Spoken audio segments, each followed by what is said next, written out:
On October 27, 1858, Theodore Roosevelt was born. He was born in New York City to wealthy Dutch Knickerbockers.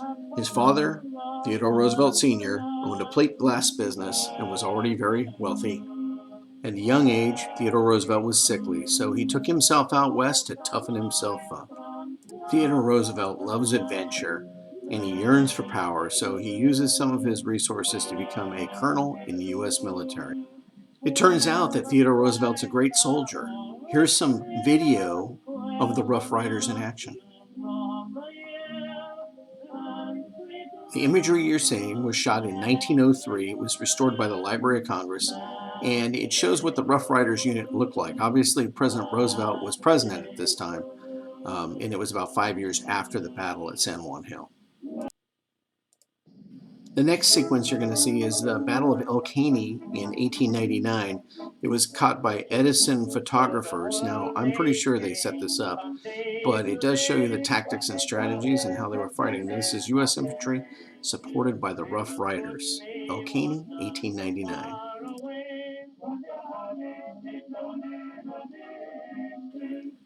Theodore Roosevelt was a media person. He was capable of managing the media, working with the press, and all of these videos that you're seeing from the Rough Riders, a lot of it was things that he wanted to capture so that he could use them later for his political career. Now, he was also a patriot. There's no doubt about that. I'm not going to criticize his patriotism.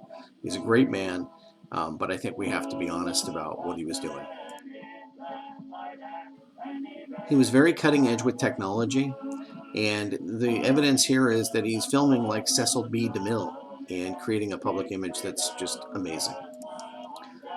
Now, when the war comes to an end in Cuba, he's a national hero, and he uses that pretty rapidly to become the governor of New York.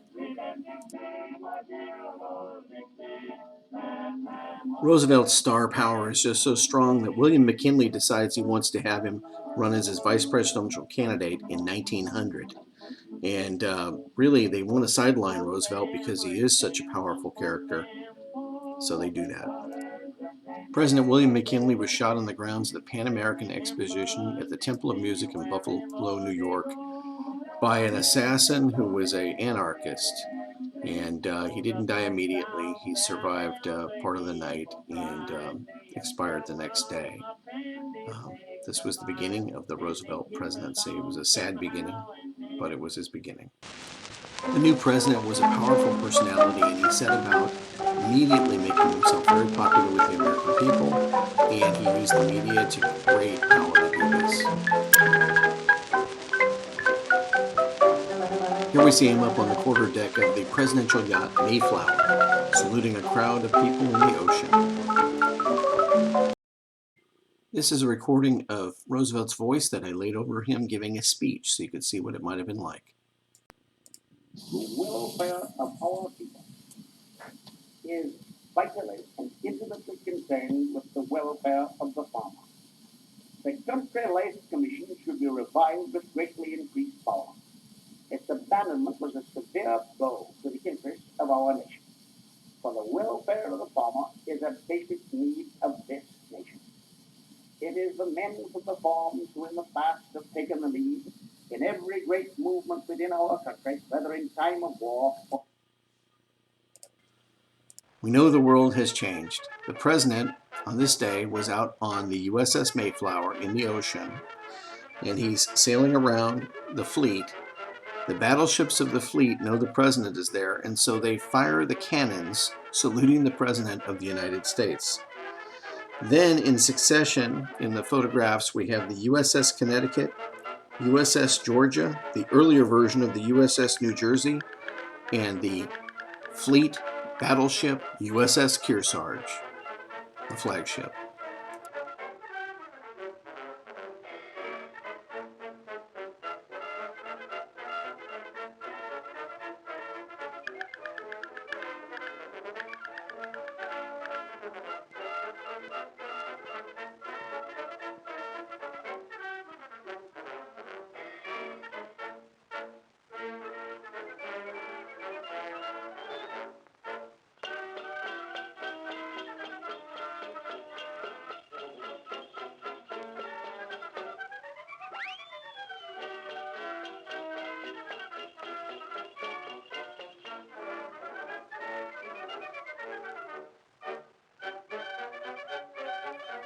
Theodore Roosevelt was a man who really did believe in walking softly and carrying a big stick. And the next section of video I have never seen on the internet except in one location, but this is the 1907 fleet review of the Great White Fleet. And you're going to see some British ships in there, but towards the end it's all American ships when you see the 12 battleships of the Atlantic Fleet, all painted white.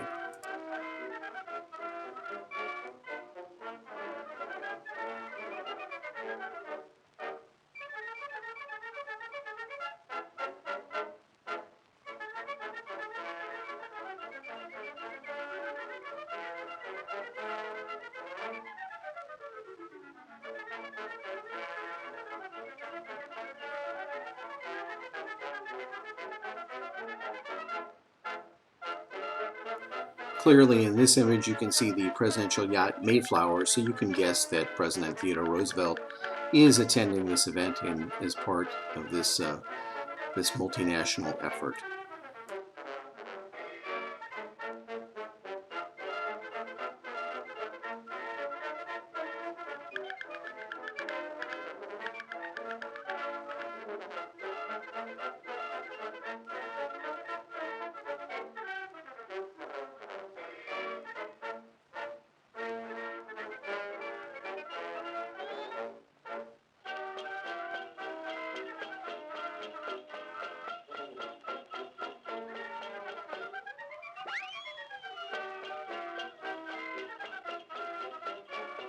"35 years after the Civil War, the United States Navy still operates monitors, and here is a gigantic monitor.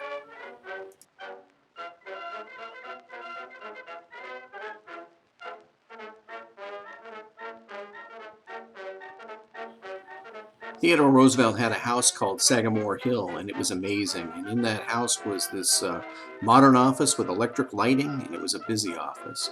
But truthfully, he was a man of the road and liked to be out traveling around seeing his people. President Roosevelt was a great conservative. He was a conservationist. He was a man of the people. He did great things during his presidency. He busted trusts. He restored family unity, and he helped the economy a great deal. He was a good president. The great fundamental issue now before our people can be stated briefly. It is, are the American people fit to govern themselves, to rule themselves, to control themselves? I believe they are. My opponents do not.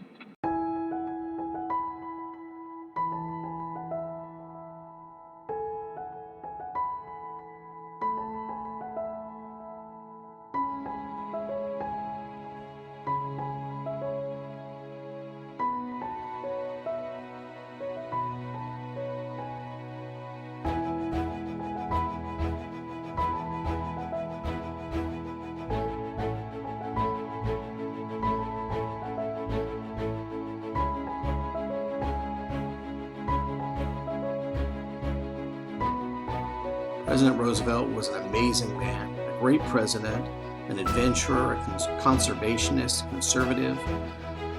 He ended his days adventuring around the world. His last big trip was into the Amazon rainforest, where he discovered new places that nobody had ever been before. This after being President of the United States. He passed away in 1919, and he left an incredible mark that we all enjoy today. Thank you for watching. Please subscribe, please like if you like my video. Thank you.